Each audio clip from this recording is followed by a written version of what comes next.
mengenai macam-macam kesunahan mandi besar dan tata cara istinja. Oke. Dan seperti biasa, setelah materi akan ada sesi tanya jawab. Bagi yang ingin bertanya boleh langsung atau boleh di kolom chat. Dan jika tidak ingin diketahui identitasnya, boleh di Google Form juga. Untuk waktu dan tempat, insya Allah kita persilakan Ustazah.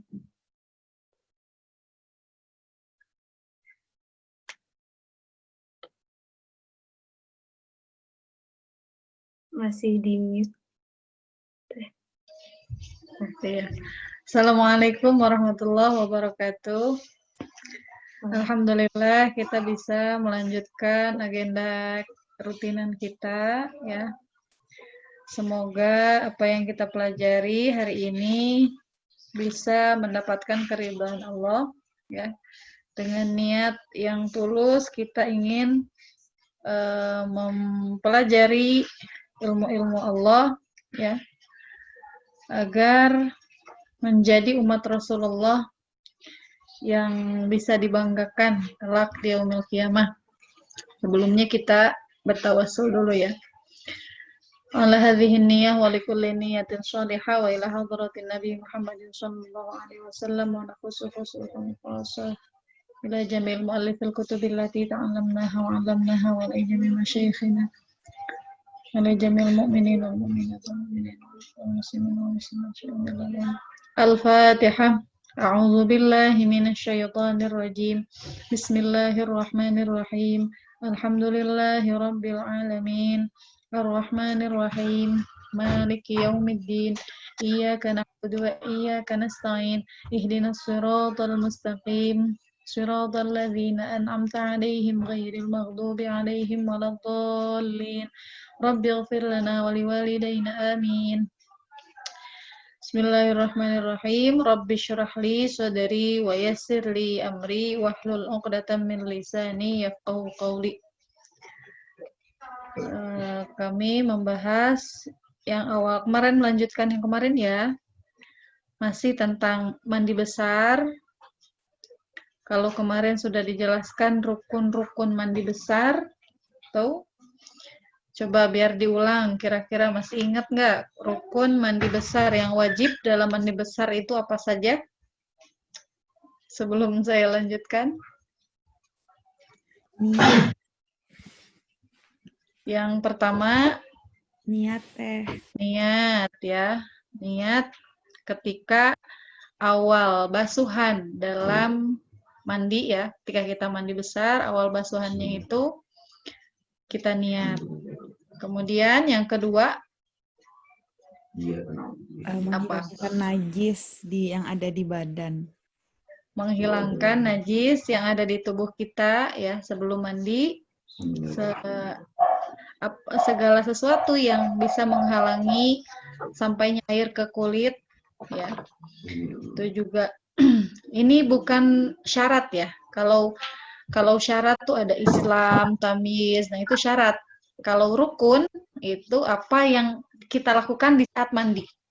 Begitupun wudhu, ada rukun sholat ya. Itu yang ada syarat, ada rukun, sama-sama wajibnya ya. Tapi bedanya apa? Kalau disebut syarat sholat, syarat wudhu, nah, syarat mandi. Nah, itu syarat itu sesuatu yang harus dipenuhi sebelum melakukan ibadah tersebut. Ya, kayak kita mau masuk suatu lembaga, entah itu sekolah ataupun perkantoran, ya, kan ada syaratnya. Syarat-syaratnya yang harus dipenuhi sebelum pelaksanaannya. Tapi ketika melakukan ibadah tersebut, ada fardu-fardu yang harus dipenuhi. Nah, itulah yang disebut dengan rukun. Ya, rukun mandi besar. Dalam mandi besar ini apa saja yang wajib? Yang pertama tadi niat mandi besar. Kemudian yang kedua, menghilangkan najis. Yang ketiga, yang di anggota badan. Ya, meratakan air di seluruh badan. Itu ya, hanya 3. Meratakan ya, air di dalam seluruh mandi. Betul, dalam mandi itu hanya 3 rukunnya. Kalau di wudhu ada berapa rukunnya? berapa? Banyak teh. Di wudhu ada 6, ya. Iya. Wudhu hanya ada 6 yang wajib. Niat, wajah, tangan, mengusap sebagian kepala, kemudian kaki, yang terakhir tartib. Ya. Jadi hal-hal yang seperti itu harus bisa hafal, ya. Karena itu apa yang kita lakukan harus bisa membedakan mana yang wajib, mana yang sunnah. Ya, setelah kita tahu tadi kewajiban yang harus dilakukan di saat mandi besar, ya 3 tadi, ya. Yang akan saya sampaikan di sini adalah sunnahnya. Ya, ketika kita mandi besar, halaman 81. Sunnah yang pertama itu membaca basmalah. Kalau di dalam kamar mandi tidak boleh dilafazkan bacaan bismillah, bacaan-bacaan Al-Qur'an, ya, segala sesuatu yang mengandung zikir, kalimat-kalimat mulia tidak boleh diucapkan di dalam kamar mandi, juga tidak boleh membawa tulisan-tulisan, ya, yang itu dalam Al-Qur'an atau mengandung Asmaul A'zam. Asmaul A'zam itu nama-nama yang dimuliakan, seperti nama-nama nabi, ya. Jadi kalau misalkan anaknya namanya Muhammad, terus segala macam alatnya kita kasih nama Muhammad, ada Muhammadnya. Nah, maka si misalkan ember yang ada tulisan Muhammadnya ini jangan masuk ke kamar mandi sebagai bentuk kita hormat. Nah, begitupun sunnah ketika mandi besar itu kita membaca bismillah tapi tidak ditalafuzkan, tidak di lafaz, tidak di baca gitu ya, tapi dituntun di dalam hati, itu juga tetap mendapat kesunahan bismillah. Kemudian yang kedua adalah wudhu, ya, wudhu secara sempurna. Nah, wudhu yang disunnahkan sebelum mandi besar ini bukan wudhu menghilangkan hadas, ya, tapi wudhu sunnah mandi, seperti itu. Jadi apabila dia mandinya itu tidak sampai melakukan hal-hal yang membatalkan wudhu, boleh setelah selesai mandi besar nggak perlu wudhu lagi, sah gitu wudhunya, ya. Jadi kalau misalkan ketika awalnya wudhu, kemudian dia dari mulai awal mandi nggak kentut, nggak pipis, terus tidak menyentuh kubul dubur, sampai selesai mandi wudhunya tetap sah. Tapi kan biasanya kalau mandi itu pasti semuanya ya kita sentuh pasti batal juga ya. Nah, baiknya setelah mandi wudhu lagi, wudhu yang menghilangkan hadas kecil. Nah, kalau yang wudhu sebelum mandi ini niatnya adalah niat wudhu sunnah. Ya, kemarin kan ada pertanyaan tuh ya, boleh nggak dalam keadaan haid wudhu? Boleh, wudhunya ini saat ini nih, sebelum mandi besar ada kesunahan wudhu dulu. Ya. Kemudian melakukan siwak, ya, bersiwak sebelum wudhu bisa siwak seperti kemarin niatnya ya, nawaitu sunnatal istiyaka lillahi ta'ala. Siwak itu nggak ada contohnya ya. Ada tata cara memegang siwak itu. Nah ya, pulpen. Contohnya. Jadi misalkan ini bentuk kayu siwaknya ya. Ada yang seperti ini, dipegang seperti ini, ya. Ada yang gini pegangnya dari ujung sini ke sini. Kalau sikat gigi kita kan umumnya dipegang seperti ini biasa ya. Nah, itu juga tetap mendapatkan kesunahan kalau mau kita bentuk tangannya ini sesuai seperti yang Nabi lakukan bisa. Ya, itu bersiwak tata caranya bisa dengan kayu arak, ya. Ada kayu siwak itu yang sesuai sunnah Rasul, atau bisa menggunakan benda-benda yang sifatnya bisa membersihkan gigi, ya, kasar. Termasuk ya gambarannya kasar tuh ya bisa menggunakan tangan orang lain bukan tangan kita, itu juga bisa digunakan untuk bersiwak pakai kain seperti ini misalkan, itu bisa dengan niat siwak tetap dapat pahalanya siwak itu ya. Artinya siwak itu tidak harus menggunakan kayu siwak tapi bisa dengan alat-alat lain dengan niat bersiwak. Niatnya gimana? Nawaitu sunnatal istiyak lillahi ta'ala.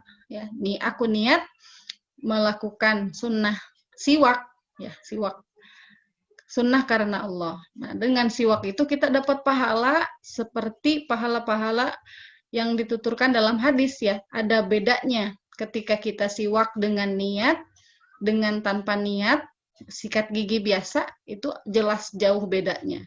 Seperti kita mau sholat dengan kita bersiwak, dengan sholat tanpa siwak, itu pahalanya bedanya sampai 70 rakaat keutamaannya. Gitu ya. Jadi baiknya setiap kita sikat gigi, atau kalau mau sengaja kita membeli kayu siwak, ya, yang mana kayu siwak itu kita tali di tasbih, ya, setiap mau baca Al-Quran kita siwak, setiap mau sholat siwak, bagus juga. Nah, ini siwak ini juga termasuk kesunahan sebelum mandi, ya, sebelum mandi besar. Kemudian selanjutnya menggosokkan tangan pada anggota yang terjangkau. Dalam mazhab Syafi'i, ya, menggosokkan badan ini hukumnya sunnah, ya. Tapi dalam mazhab lain ada yang mengatakan bahwa dalku, ya, dalku itu menggosok tubuh itu hukumnya wajib. Nah, kalau kita ingin ikut mazhab lain harus ikut serta-merta dengan syarat itu, ya. Karena kita ini mengikuti mazhab Syafi'i, ya, yang mana mazhab Syafi'i menghasilkan hasil dari ijtihad beliau mencari dalil, dikumpulkan dalil-dalil Al-Quran dan juga hadis, menghasilkan bahwa menggosok tubuh di saat mandi, di saat wudhu, itu hukumnya sunnah. Ya, tapi tetap biar rata, jadi semua digosok, itu hukumnya sunnah. Ya. Kemudian mualah itu berturut-turut, jadi mulai dari mandi, sampai dari awal mandi sampai selesai mandi itu terus berkesinambungan, tidak bersambung. Jadi boleh sebetulnya mandi bersambung. Artinya gini, misalkan ada yang sucinya itu kayak bulan puasa itu ya, sucinya itu di waktu sahur. Tapi kalau dia mau mandi di waktu sahur nggak cukup untuk sahur ya. Akhirnya dia mandilah separuh badan, tapi sudah diniati mandi besar.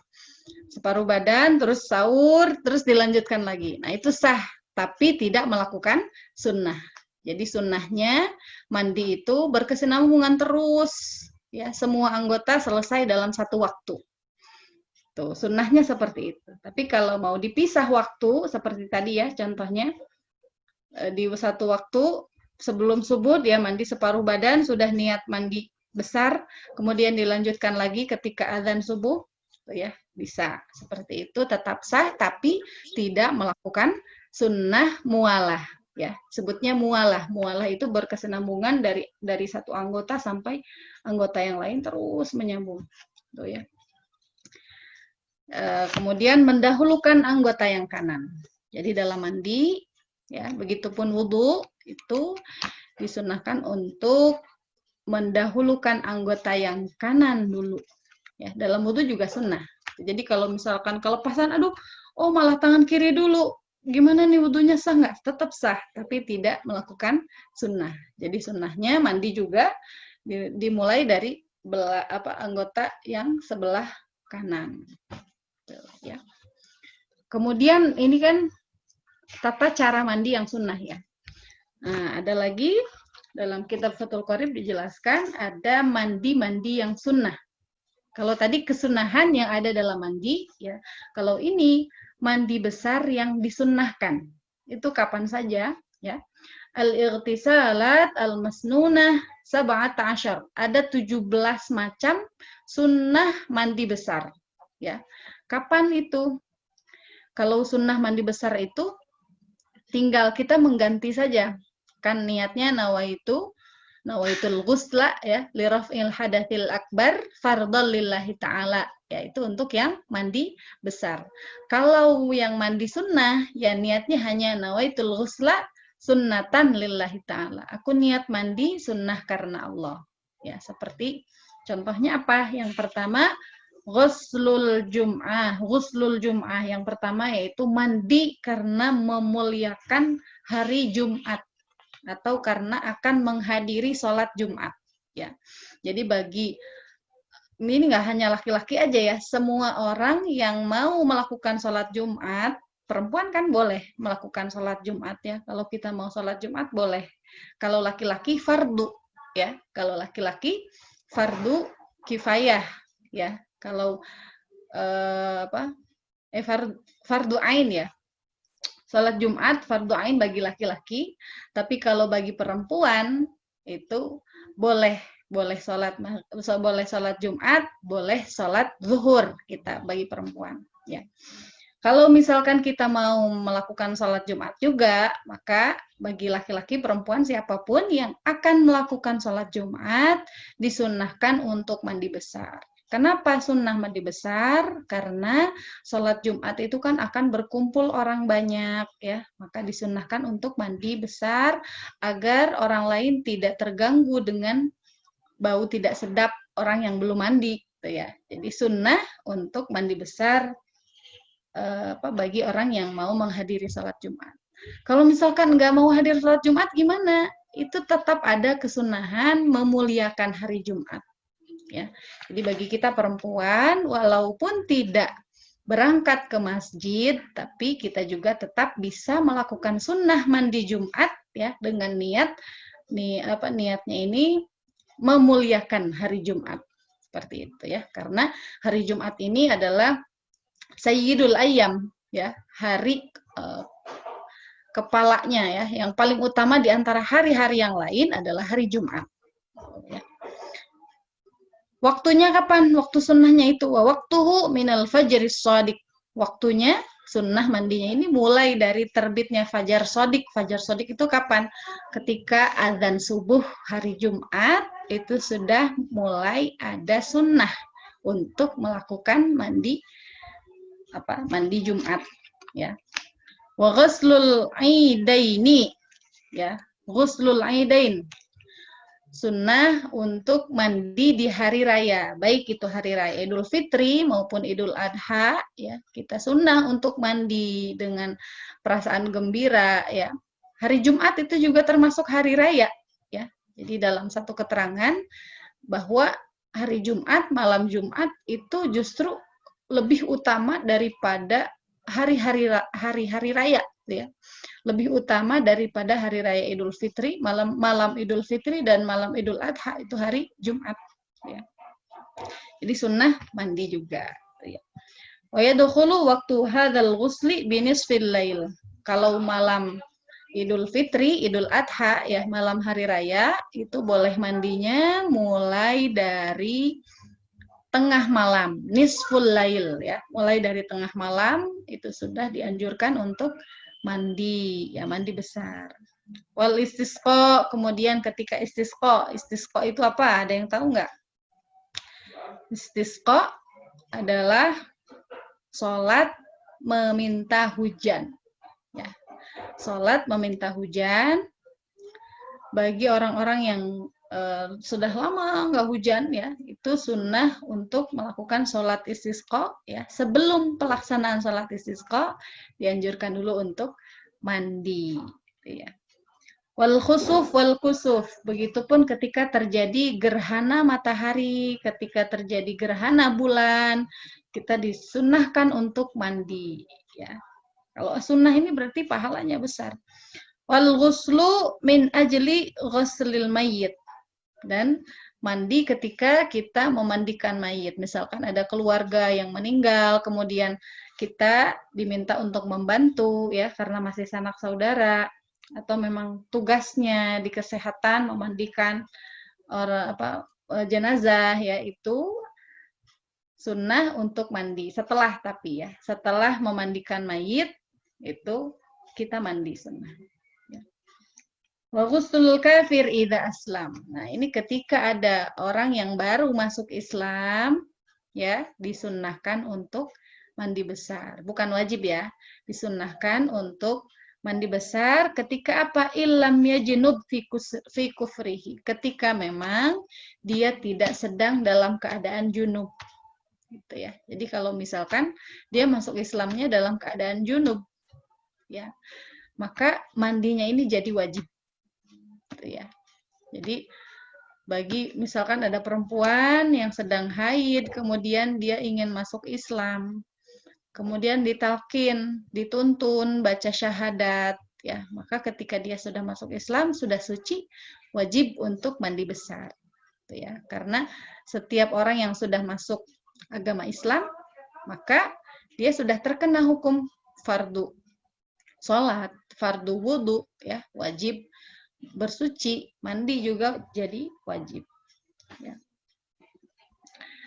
Kemudian wal majnunu wal mughma alaih idza afaqa. Apabila ada orang yang kurang waras, ya, kemudian oleh Allah diberikan kesehatan setelah dirawat misalkan, ya, atau orang yang ayan, epilepsi, ketika dia sadar lagi, yaitu dianjurkan untuk mandi sunnah, ya. Wal ghuslu indal ihram. Nah, ini bagi orang yang mau melakukan ihram, baik itu umroh ataupun haji, ya.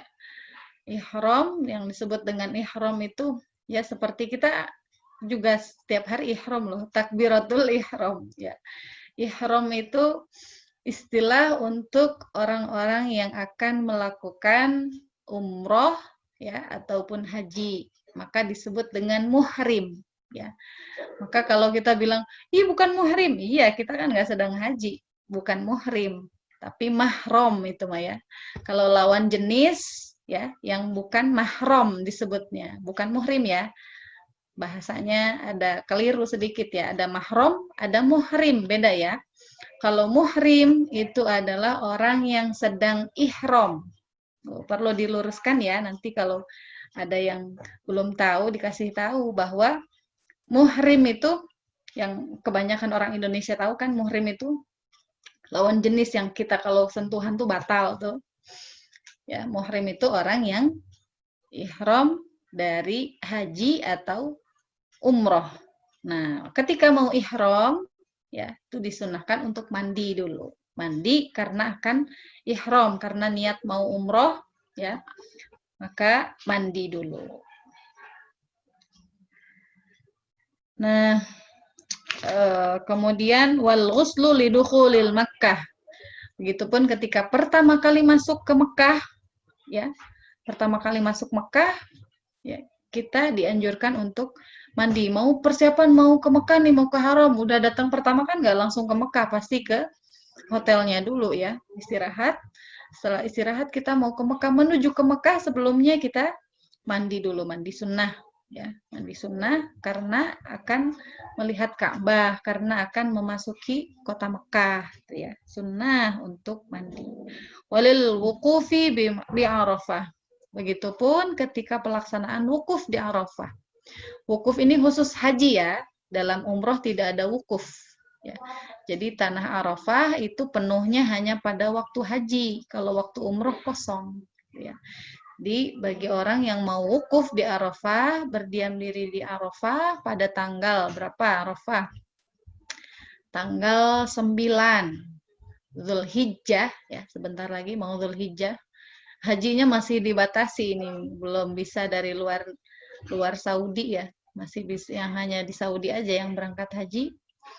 Itu bagi orang yang mau wukuf di Arafah, sunnah untuk mandi. Tapi mandinya ini karena dia dalam keadaan ihram, orang-orang yang mau wukuf di Arafah, itu mandinya kalau orang ihram nggak boleh sabun yang wangi. Maka ada diciptakan, ya.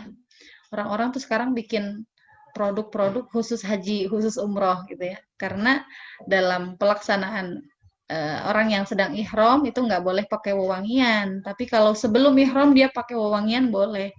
Kalau sedang ihram nggak boleh pakai wewangian. Maka sabun, sikat giginya pun tidak ada aromanya khusus.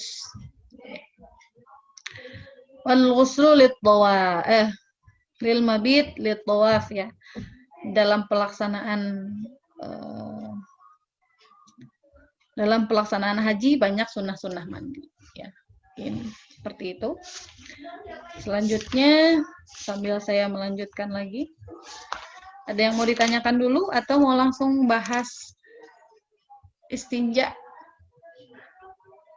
Udah setengah jam, ya. Saya bahas dulu aja, ya, istinja, ya. Istinja itu adalah cebok ya, bahasa kitanya ya. Istinja itu cebok. Tata cara istinja yang betul itu bisa menggunakan batu atau menggunakan air ya. Jadi yang afdol itu justru keduanya.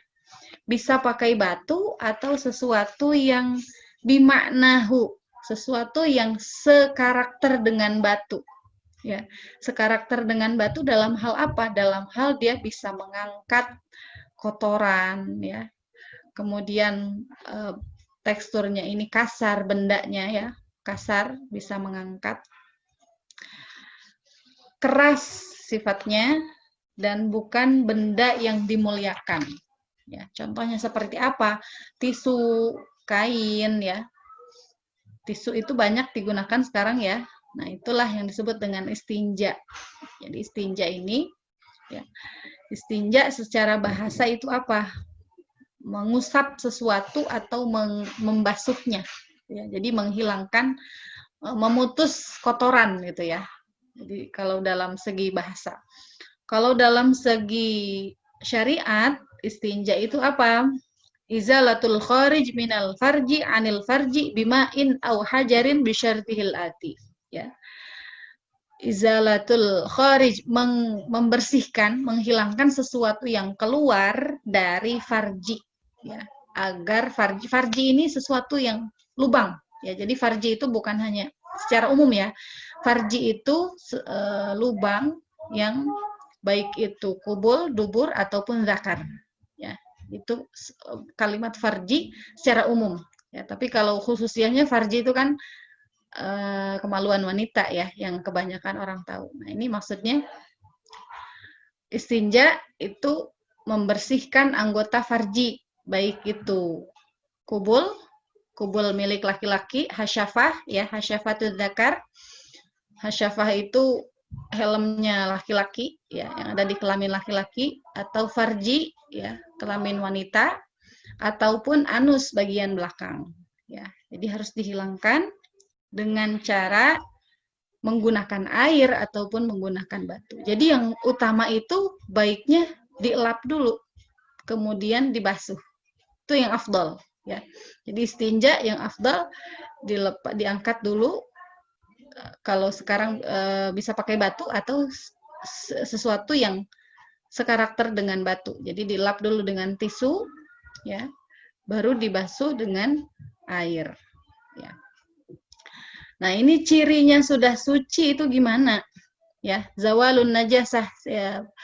Istinja itu kan proses membersihkan kotoran sampai dengan dasar zon. Kita kan nggak melihat langsung ya ke bawah ya, tapi dengan keyakinan bahwa kotoran itu sudah betul-betul hilang ya.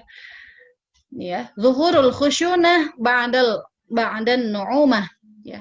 Telah jelas ya. Kita yakin bahwa itu sudah keset ya, sudah bersih. Yang sebelumnya ada nu'umah. Nu'umah itu lengket ya, atau ada seperti lendir-lendir, itu sudah hilang. Nah, itu ciri bahwa cara bersuci kita sudah bersih gitu ya. Jadi kita yakin zon dengan apa? Zon itu persangkaan kita, tidak harus dilihat betul-betul najisnya udah hilang atau enggak, seperti kita lagi nyebokin bayi itu ya, enggak seperti itu ya. Kita cebok yang sah itu cukup dengan persangkaan kita bahwa najisnya itu sudah lepas. Tandanya apa? Tandanya yang tadinya licin ya, lengket, itu sudah keset ya. Jadi khusyunah itu disebutnya keset ya. Nah, wala budda ayyastarkhiya li alla tabaqan najasah fi tadha'ifil farji. Ya, dalam proses istinja itu jangan ditahan, harus rileks gitu ya. Jadi kalau lagi cebok itu anggota kita ini jangan jadi keras gitu ya. Gimana sih? Dilenturkan. Jadi kita cebok itu jangan sampai bagian-bagian yang terlipatnya itu jadi, ya mohon maaf ya, ini kan ilmu ya. Jadi kalau misalkan ini lubang anus tuh kan, kalau kita rapatkan seperti ini dalam kondisi tidak rileks itu kan ada anggota yang tertutup, ya. Siapa tahu kotorannya ini masih ada di dalam, ya. Maka syariat mengajarkan la budda ayyastarkhiya. Ya, kita harus dalam keadaan rileks, dikendorkan, biar terbuka. Jangan dirapetkan seperti ini, biar terbuka semua, nanti keluar. Ya, boleh nggak kita rada masuk ke dalam, walaupun dalam keadaan puasa, ya. Kalau memang tidak dengan dibuka seperti ini tidak keluar, ya, maka harus misalkan dengan harus dibuka gini baru keluar, itu nggak membatalkan puasa, ya. Kecuali sengaja dibuka seperti ini sampai masuk ke dalam sengaja, itu malah batal puasanya, ya. Jadi dalam istinja itu yakin sudah bersih atau tidaknya adalah tandanya sudah kesat tadi, ya. Nah, istinja ini tidak hanya dari air kencing ataupun kotoran saja. Jadi apapun, apa itu darah, ya, atau nanah misalkan, itu juga termasuk istinja. Kalau misalkan tidak ada air, ya, maka bisa diringkas hanya dengan batu atau hanya dengan tisu, ya. Tapi harus memenuhi syarat, ya. Syaratnya apa? Syaratnya najisnya ini belum berpindah. Jadi di lubangnya masih di sekitar area lubangnya itu, belum berpindah ke tempat lain atau kececer kemana-mana, ya. Itu boleh diceboknya hanya dengan tisu saja, hanya dengan batu saja, ya. Nah, wajibnya istinja ini dengan 3 batu, kalau tidak ada air, ya. Kalau tidak ada air, bisa suci hanya dengan 3 batu. Kalau misalkan 3 batu belum bersih juga, tambah lagi 2, pokoknya hitungannya ganjil. Begitupun tisu, ya. Jadi hitungannya ganjil. Kalau misalkan 4 tisu udah bersih, kita tambahkan 1 untuk mengamalkan ganjilnya ini, ya. Kemudian najisnya ini belum kering. Kalau najisnya sudah kering, maka tidak sah cebok hanya dengan tisu, hanya dengan batu, harus menggunakan air, ya. Kemudian najisnya ini tidak tercampur dengan benda lain.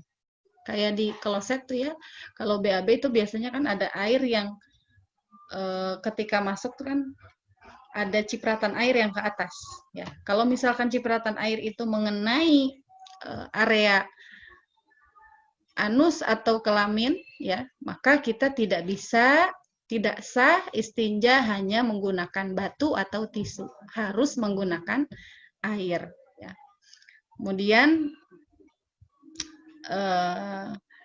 dalam istinja tidak boleh menghadap kiblat ketika berada di luar ruangan. Kalau misalkan lagi hiking ke gunung, ya, kita harus tahu mana arah kiblat. Jangan sampai melakukan istinja, ya, buang air dalam posisi menghadap kiblat, ya. Sekian dulu mungkin.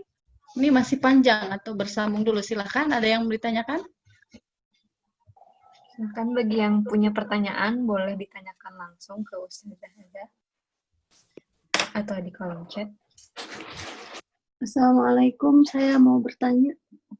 Waalaikumsalam, silahkan. Iya, barusan kan disebutkan syaratnya istinja apabila tidak tercampur dengan benda lain dan bila terkena ada cipratan yang menempel ke kulit.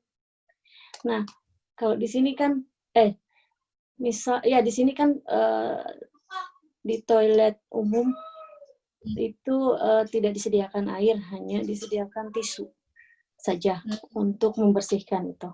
Terus kalau misalnya kita buang air besar, gitu kan, terus kita nge-flush toiletnya, terus si air flushannya itu nyiprat ke pantat kita. Berarti itu istinjanya belum sempurna gitu karena ada terkena. Ya, jadi kalau untuk sementara mungkin bisa dilap dulu pakai tisu, kemudian di rumah dibersihkan lagi gitu dengan menggunakan air. Ya, Ya itu Atau ya, gimana? karena eh, dalam penggunaan batu atau sesamanya ya tisu ya, ketika memang tidak disediakan air, sebetulnya itu ada kalau di Indonesia kan ada selangnya yang untuk cebok itu nggak ada kalau di sana. Tidak ada ya, cuman tisu aja. Oh gitu. Mm-mm. Ya, jadi memang kalau memang tidak ada air yang bisa kita gunakan untuk bersuci, ya bisa dengan benda lain itu ya, hanya dengan batu atau yang sejenis dengan batu, tapi harus memenuhi syarat-syarat tadi. Kalau misalkan tidak memenuhi syarat-syarat tadi, maka istinjanya ini belum sempurna, ya. Berarti resikonya apa? Bisa kita lap, ya. Yang penting nggak ada baunya ya, tapi statusnya itu masih najis. Oh, Seperti oke. itu. Sama kayak kita nyebokin anak bayi itu ya. Kalau bayi biasanya kan masih pakai tisu basah, dilap gitu ya pantatnya. Nah, itu tuh belum suci. Gitu. Itu belum Hmm. suci sampai nanti, apalagi kalau bayi itu kan kemana-mana ya. Nggak hanya di area tempat keluarnya aja kan sampai kemana-mana. Maka nggak cukup hanya dengan tisu saja. Nah, statusnya ini masih najis. Nah, kembali lagi ke hukum najis kemarin. Najis itu kan ada najis ainiyah, ada najis hukmiyah, ya. Ketika ainiyahnya dengan 3 sifat rasa, warna, dan baunya itu sudah hilang, kita udah lap pakai tisu basah, udah kita lap, udah wangi lah ya. Wanginya itu ganti karena ada wangi pakai tisu basah, bukan karena diguyur air. Nah, itu hukumnya masih najis. Disebutnya dengan hukmiyah, ya. Mm-mm.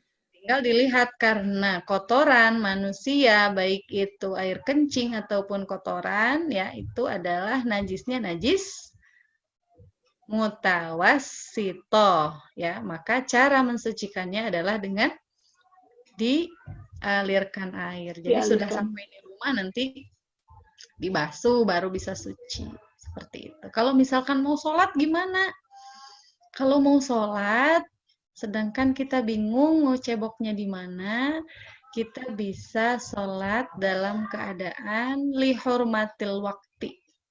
Ya, seperti sholatnya orang yang dalam perjalanan. Kita kan itu lagi di luar ya.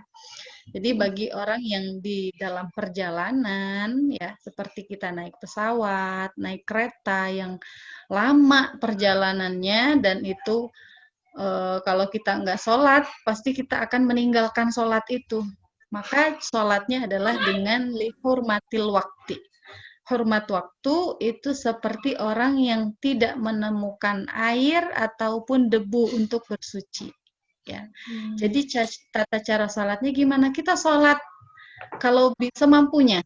Kalau bisa mampu menghadap kiblat, bisa pakai mukena, sholatlah semampunya. Tapi itu belum sah. Itu hanya menghormati waktu. Ya, disebutnya sholat lihurmatil waktu. Ya, lihurmatil waktu itu kita tidak terhitung sebagai orang yang melalaikan sholat. Kita tetap dapat pahala ya menunaikan sholat. Tapi sholatnya ini belum sempurna. Jadi ketika sudah normal, sudah sampai di tempat yang kita mungkin untuk bersuci secara sempurna, ulangi sholat yang tadi lihurmatil waktu itu. Ya, solusinya. Ya.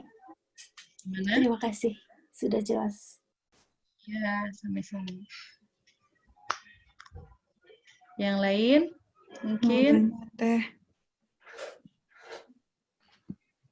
Assalamualaikum warahmatullahi wabarakatuh. Saya boleh nanya, Ya. Bu Ustazah, kan di rumah punya kucing.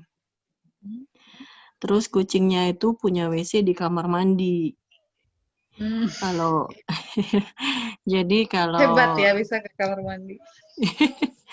jadi kucingnya kan keluar dari WC-nya itu kan di WC-nya ada pasir. Terus dia keluar dari kamar mandi, dia kan jalan kemana-mana tuh.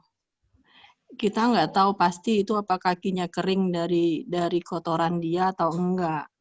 Yang menjadi pertanyaan saya, gimana itu pas dia jalan? Ya, terus kalau pas kita lagi sholat, kucing lihat kita sholat dari WC-nya, dia ke kita, duduk di pangkuan, duduk di sejadah, itu gimana, Ustazah? Ya. Terima kasih, itu aja. Iya, jadi untuk kucing itu kan hewan yang sering berkeliaran di kehidupan kita ya. Kalau anjing kan seringnya di luar malah ya. Kalau anjing tuh kan, kalau kucing masuk rumah, masuk kamar gitu ya. Memang ada kriteria najis yang dimaafkan. Najis yang dimaafkan. Jadi itu tetap najis tapi dimaafkan. Seperti apa contohnya? Seperti najis yang kita tidak melihat secara hakikat itu tuh benar najis apa enggak sih gitu ya. Jadi kalau selama kita nggak melihat dia ngompol di situ terus netes-netes kemana-mana kan itu kelihatan jelas ya. Oh dia ngompol di kasur ini. Terus setelah itu dia jalan-jalan-jalan si kucingnya ada bekas basahnya itu misalkan ya itu berarti pasti najis. Tapi kalau kita sama sekali tidak melihat, ya itu masuk dalam najis yang penglihatan kita nggak bisa melihat gitu loh. Ada pembahasannya Pak. La ainun nadhoroh gimana tuh ya? Saya lupa lagi.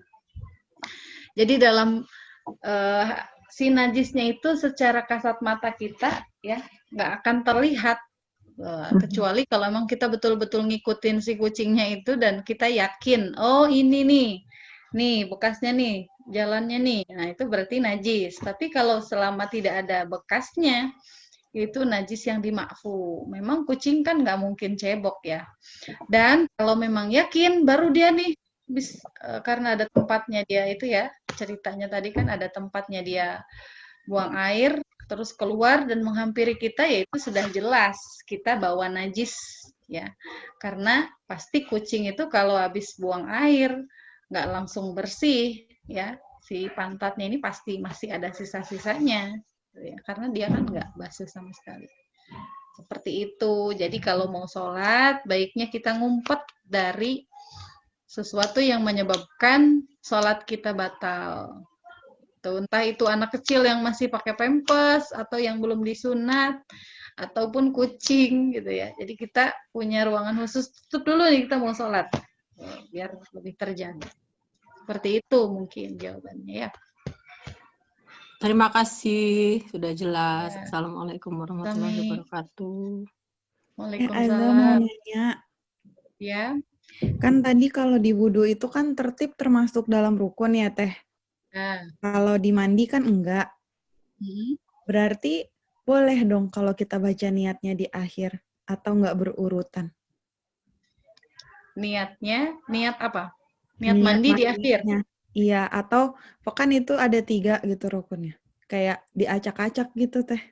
Ya nggak sengaja sih, tapi maksudnya karena nggak tertib, nggak masuk ke dalam urutannya, tadi tiba-tiba kepikiran gitu jadinya. Iya. Kalau dalam mandi, ya niat itu perlu pertama. Kenapa? Karena anggota yang dibasuh sebelum kita niat, itu tidak terhitung basuhan mandi besar.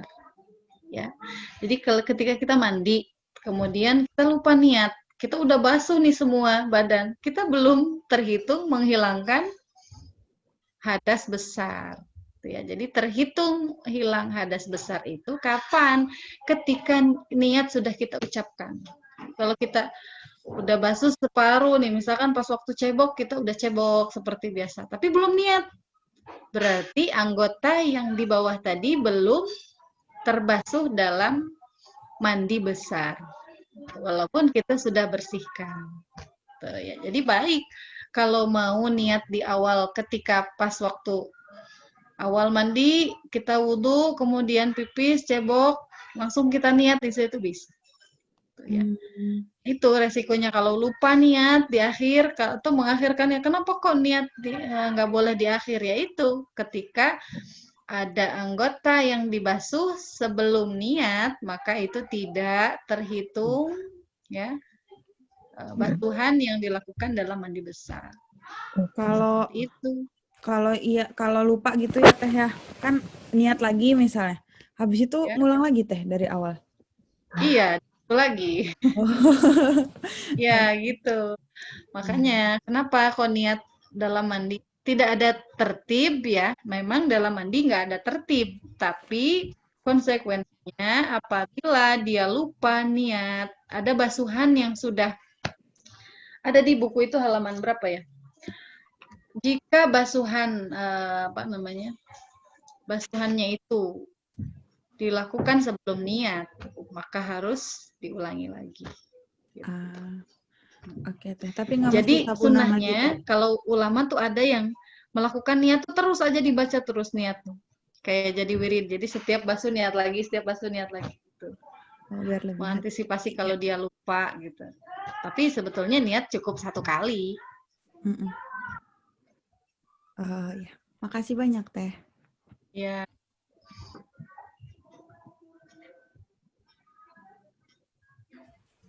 Assalamualaikum. Waalaikumsalam. Mau bertanya Ustazah, saya Nida. Ya. Tadi sedikit sempat dibahas soal sholat Jumat bagi perempuan ya Ustazah. Ya. Itu kalau kita sholat Jumat, apakah kita harus sholat zuhur lagi atau cukup dengan sholat Jumat itu aja? Terima kasih. Jadi sholat Jumat ini menjadi ganti dari sholat zuhur. Ketika kita sholat Jumat, maka sholat zuhurnya sudah gugur. Ya. Kalau laki-laki wajib, ya ketika dia tidak sholat Jumat maka 3 kali ditinggalkan itu termasuk orang munafik, gitu ya, digolongkan orang munafik. Kalau laki-laki ketiduran nggak sholat Jumat, gimana dia bisa diganti dengan sholat zuhur? Ya, laki-laki wajib. Kalau misalkan perempuan, itu hukumnya gimana sholat Jumat itu? Boleh ya, tidak sunnah juga tidak wajib, tapi boleh kita memilih antara sholat Jumat dengan sholat seperti kita ketika di Haramain ya, lagi misalkan ada umroh atau haji, terus kita mau ikut sholat Jumat, boleh, tapi kita tidak perlu melakukan sholat zuhur lagi, sudah gugur kewajibannya dengan kita melakukan sholat Jumat, seperti itu. Terima kasih Ustazah. Ya, misalnya. Assalamualaikum Ustazah, saya Eni. Ya. Ya, saya mau tanya tentang istinja ini karena saya ingat masih waktu kecil dulu. Apakah ketika kita cebok itu ada bacaan khusus? Karena waktu saya kecil 7-8 tahun itu guru saya selalu ngajarin hafalan yang Allahumma tahhir qalbi minanifaki hawasin farzi minal fawais. Dan saya pikir itu bacaan ketika cebok, apakah betul teh? Ya, betul. Itu bacaan yang dianjurkan ketika kita cebok. Oke, jadi itu memang Allahumma hassin farji. Ya. Iya, betul. Betul, oke. Jadi yang saya baca selama itu memang betul. Saya pikir soalnya waktu itu pernah saya tanya, ada seorang teman, saya bilang, oh nggak perlu baca, yang penting kamu pakai air aja gitu. Tapi selama ini saya baca itu, makanya saya pikir atau saya mengada-ngada atau apa, saya takut bid'ah. Karena hafalan masih kecil ya. Iya, karena itu 7-8 tahun itu hafalan terus tiap sholat maghrib. Iya. Memang itu dianjurkan, sunnah disebutnya ya. Sunnah ketika kita cebok ada bacaannya. Allahumma hassin farji minan nifaqi.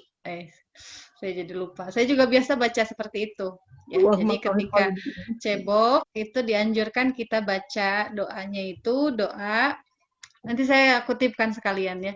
Diingatkan ya kalau lupa, misalkan nanti Teh Lia, Teh Aziza, sama Mbak Salma kasih. Kemarin saya janji mau ngasih bacaan sholat, lupa juga. Jadi sunnahnya itu baca, kenapa? Kita berharap agar farji kita ini dijaga. Gitu, seperti itu ya. Dari hal-hal yang membuat Allah murka, minan nifak ya, dari perbuatan-perbuatan munafik ya. Jadi kadang orang itu, kenapa kok wanita itu sunnah untuk khitan ya? Sekarang tuh kan banyak dokter yang nggak mau mengkhitan bayi perempuan. Padahal khitan itu juga disunahkan bagi perempuan. Yang diambil dari perempuan itu klitorisnya sedikit, ya. Jadi ada mazhab Syafi'i juga memberikan hukum sunnah khitan kepada perempuan, ya. Kalau laki-laki khitan ini nyaris kewajib ya, karena akan menghalangi si kulupnya itu bisa menghalangi ketika mandi tidak akan sempurna ya, mandi besar bagi laki-laki itu kulupnya harus dibuang, karena kalau nggak dibuang tidak akan sempurna mandi besarnya. Itu laki-laki. Untuk perempuan khitan itu sunnah, yang dibuang sedikit dari klitorisnya. Kebanyakan dari wanita yang tidak dikhitan itu punya syahwat yang besar, ya. Syahwatnya besar sampai yang bicara seperti ini tidak hanya ulama, tapi ya banyak dari kemarin juga ada dari kalau kedokteran mungkin nggak tahu teorinya ada atau enggak ya, saya kurang tahu ya. Cuman ada dalam ulama mengatakan bahwa wanita yang tidak dikhitan itu dia memiliki syahwat yang besar. Kemarin juga ada, kalau di sini sebutnya paraji ya.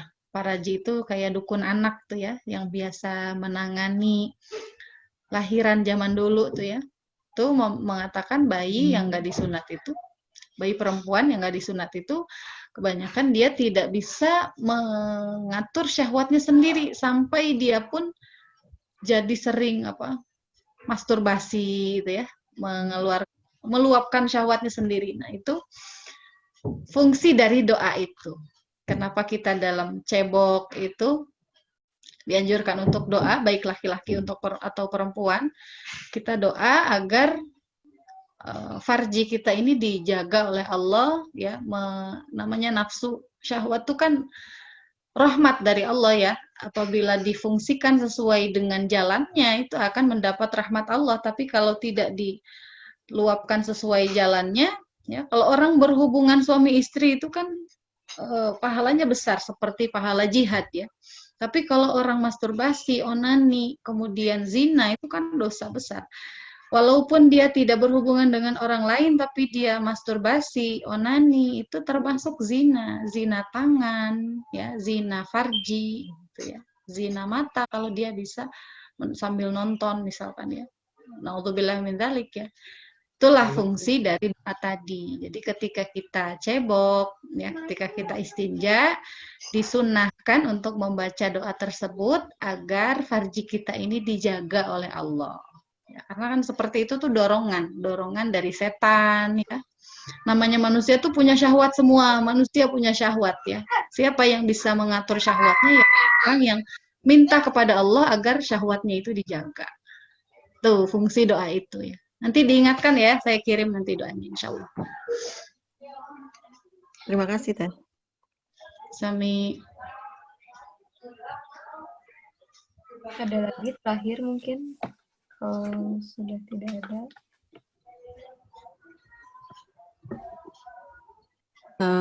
Kalau nggak ada lagi yang bertanya soal istinja dan wudhu, saya boleh nanya mengenai ihram dan muhrim, Bu Ustazah. Iya, Karena silakan. pengetahuan agama saya kurang banget. Gak apa-apa, sama-sama saya juga masih kurang. Ini alhamdulillah dikasih tahu terus sama Umi Uli ya, Ci, ini ada fikih, jadi bisa belajar. Gini Ustazah, tadi Ustazah bilang kalau muhrim itu ihram itu kalau pas kita mau umroh atau kita mau haji kan ya? Ya. Kalau muhrim itu yang hubungannya yang kita punya hubungan darah ya? Begitu. Mahram. Ada mahram, ada muhrim. Nih, ihram itu kalimat kata kerja ya. Ihram itu kata kerja yang berarti orang yang yang akan melakukan umroh ataupun haji. Itu kata kerja ya, orang yang sedang ihram.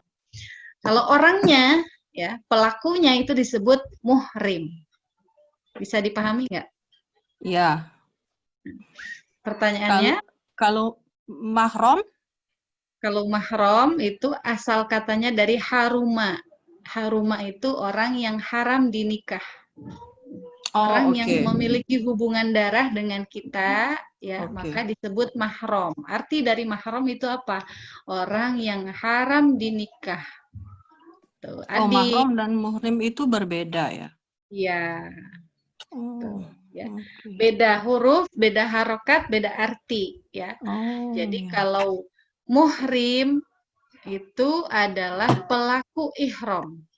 Orang yang melakukan ihram. Jadi ihram itu kata kerjanya, muhrim itu pelaku, ya, orang yang melakukan ihram, melakukan dia mau tawaf, mau sa'i, ya, nanti menggunakan pakaian ihram tuh yang putih-putih itu ya, laki-laki hanya menggunakan 2 helai, perempuan menggunakan pakaian yang tertutup seperti mau sholat, ya.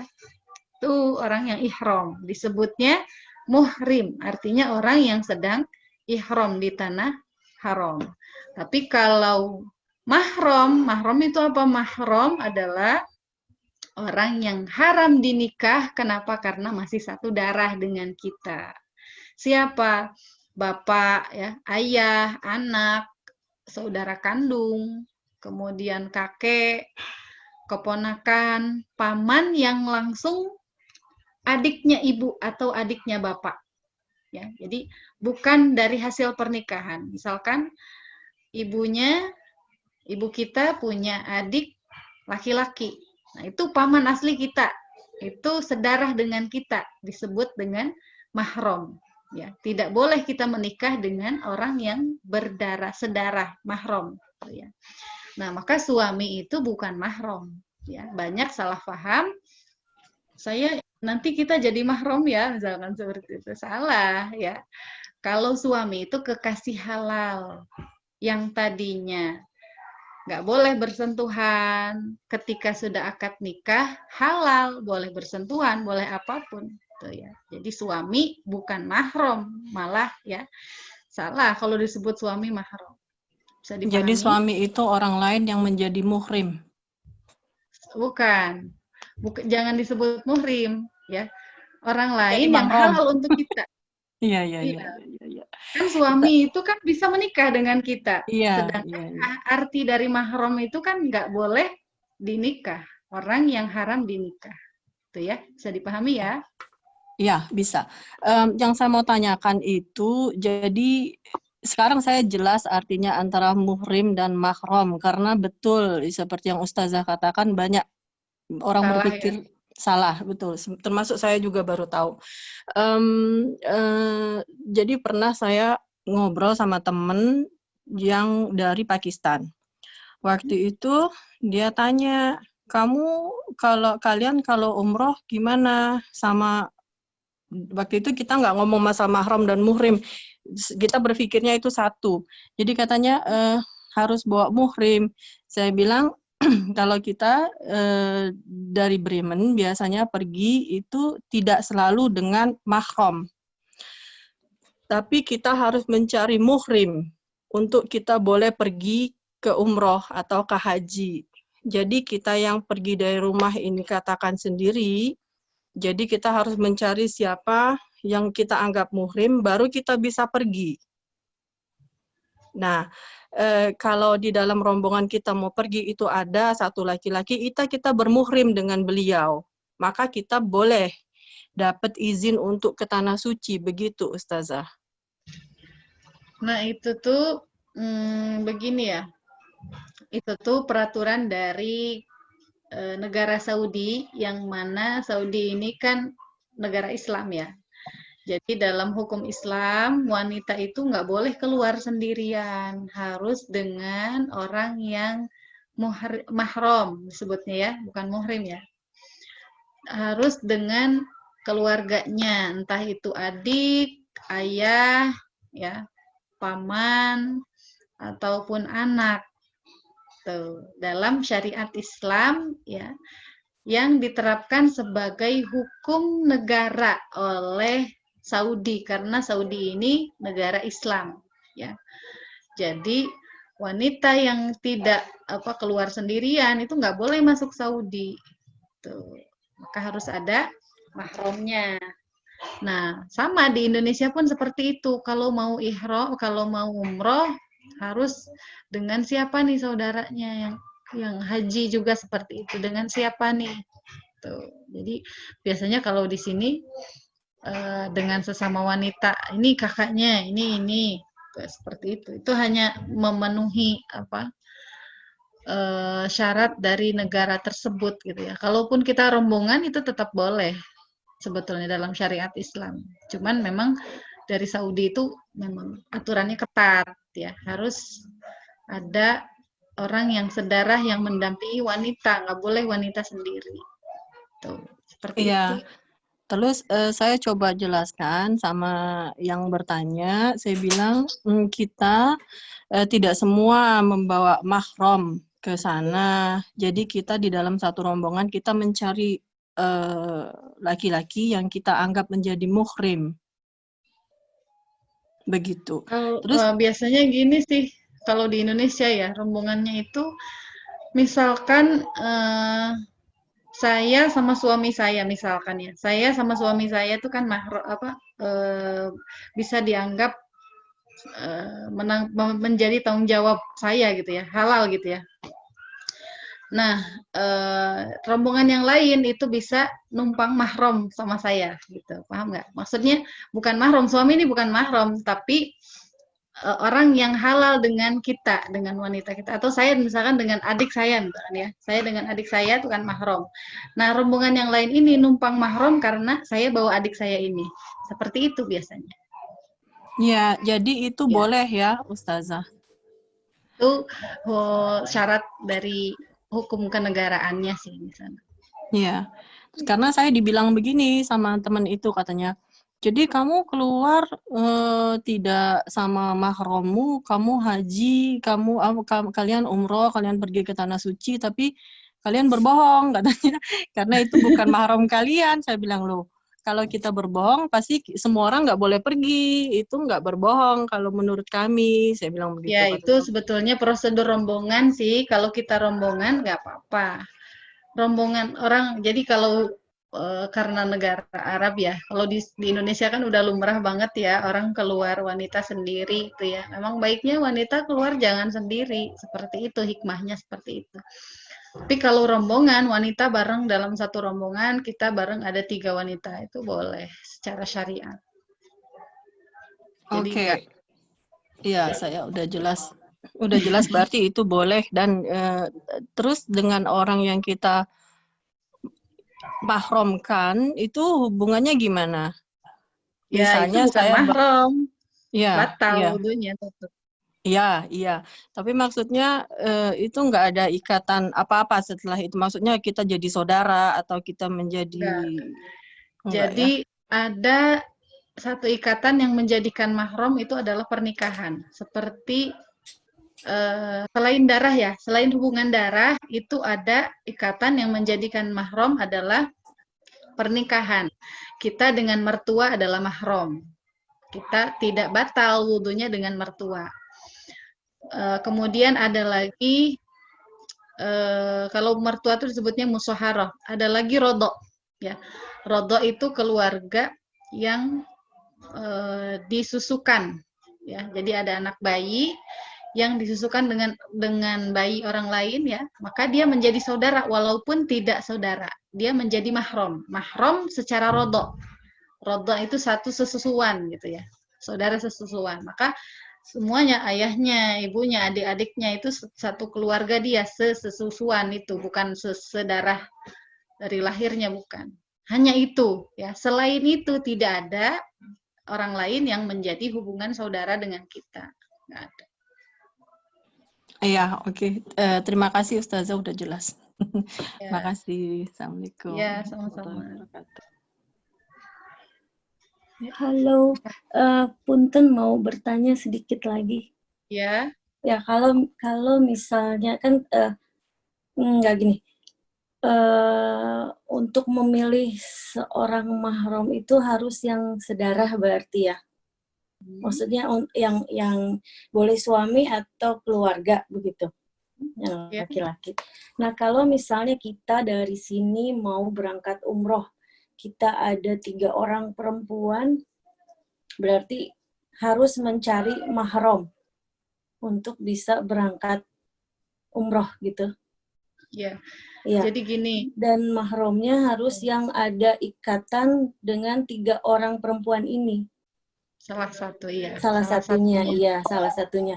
Kalau misalnya mahramnya si laki-lakinya ini diambil dari keluarga yang lain yang tidak ada hubungannya dengan salah satu wanita yang akan melaksanakan umroh, berarti itu hukumnya bagaimana? Berarti Iya, tidak sebetulnya. syah. Iya, kalau secara ini ya berarti nggak jujur, memang seperti itu, ya. Karena biasanya kan diminta juga kakaknya, seperti itu. Kalau di Indonesia diminta kakaknya, siapanya, seperti itu.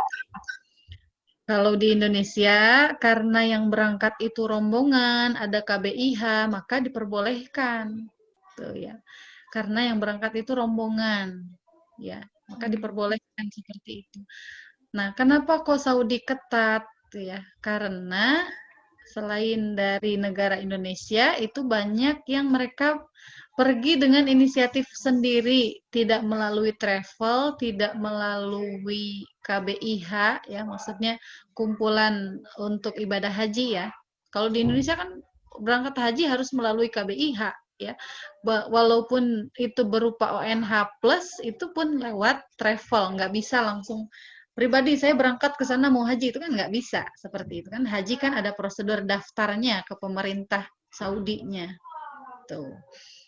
Jadi kalau di Indonesia, kalau sistemnya rombongan walaupun tidak dengan yang sedarah nggak apa-apa, tapi kalau pribadi itu pasti ditolaknya sama Saudi, harus betul-betul yang sedarah gitu. Itu aja sih permasalahannya. Kalau bepergian asalkan kita tidak sendiri itu tetap boleh. Tuh. Gimana, bingung nggak? Iya, karena kalau itu sih prosedur dari Saudi sih ya. Maaf, sebenarnya saya jadi tambah bingung. Tadi kan, tadi makanya teman-teman yang orang Pakistan itu bilang katanya, kalau kalian cari orang Iya, lain, katanya dibilang itu mahrammu, kamu bohong dong, dia bilang. Makanya saya nggak bisa pergi haji, karena saya harus bawa orang 2, kata 1 orang aja harganya sekian-sekian. Saya bilang, lah enggak, kita nggak bohong, karena kita mencari orang yang kita anggap menjadi mahram atau menjadi muhrim gitu, karena kita sama-sama mau pergi. Ya tapi itu kan udah bohong, dia bilang begitu. Mungkin temannya yang Pakistan itu dia perginya dengan pribadi, tidak melalui travel. Ya, seperti itu mungkin. Kalau di Jerman pakai travel apa pribadi? Kita pakai travel, tapi tetap kita diminta salah satu dari, kita diminta bermuhrim sama siapa begitu. Ya.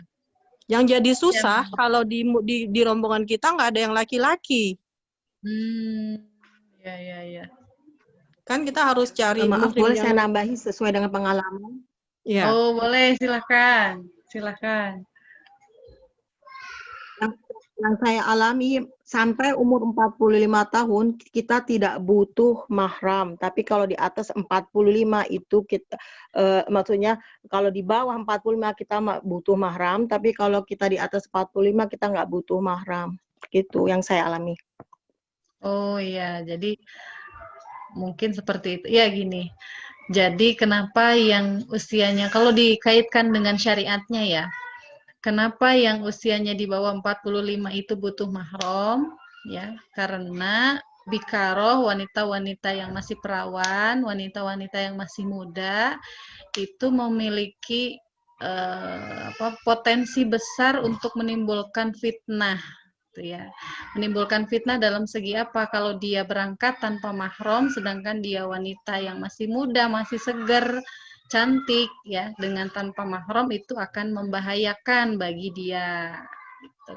Tapi ketika dia sudah usianya lebih dewasa lagi, ya sudah berkurang fitnah itu. Kalau dikaitkan dalam hukum ini ya, khuruj wanita yang keluar dari rumah itu memang ya, tidak, jangankan yang ke Saudi, kita berangkat sholat Id ya, bagi wanita perempuan yang masih muda, yang masih terlihat cantik, yang masih ada pesonanya, itu dianjurkan sholat Idnya di rumah, ya. Kalau melihat syariatnya seperti itu.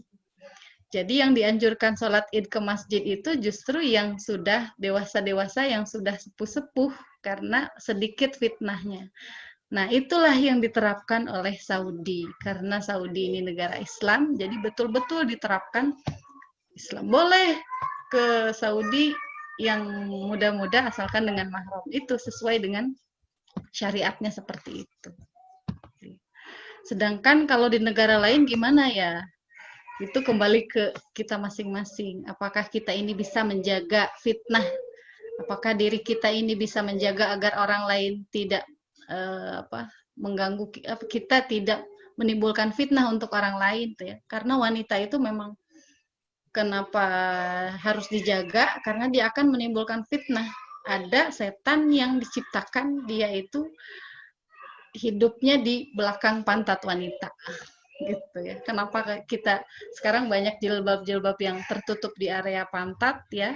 Itu sebetulnya untuk mengamankan seperti itu. Kalau ingin sesuai syariat secara penuh, ya seperti itu. Padahal Ustazah, kalau yang di atas 45-nya kayak Teh Eni itu, kayak Teh Dewi, kayak Umi Uli, itu cantiknya ngalahin orang 20-an. Oh, Masya Allah, gitu ya. Saya belum ketemu, malah nggak tahu. Iya, iya. Ya, seperti itu mungkin kalau mau lihat dari teori syariatnya seperti itu. Kenapa dipilah-pilah usia itu ya seperti itu. Ya, orang-orang Arab itu kan orang-orang yang memang lahir dengan syahwat yang besar. Beda dengan orang lain. Gitu katanya. Karena makannya kebanyakan daging kambing lagi. Gitu. Jadi lebih ketat. Mungkin seperti itu. Ya, seru sekali ya pertanyaan-pertanyaannya, Masya Allah.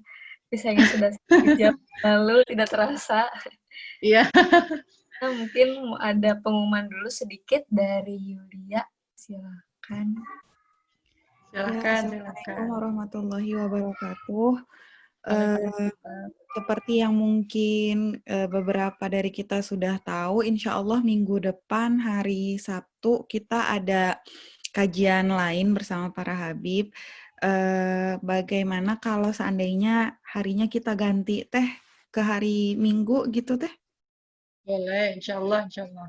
Iya, mudah-mudahan ibu-ibu yang lain dan juga teman-teman tidak keberatan ya kalau kajian fikih kita geser untuk minggu depan tanggal 4 ke hari Ahad jam 11.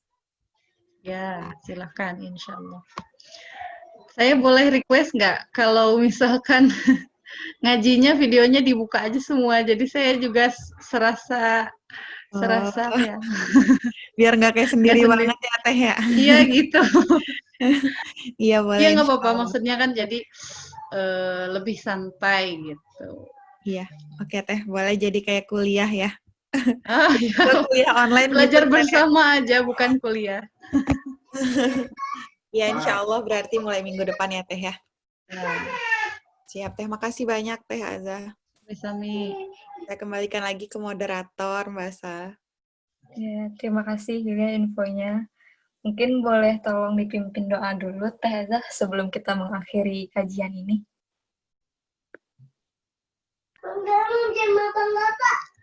Alhamdulillah, semoga apa yang kita pelajari hari ini ya mendapatkan keridhaan Allah ya. Bibarakatil Fatihah.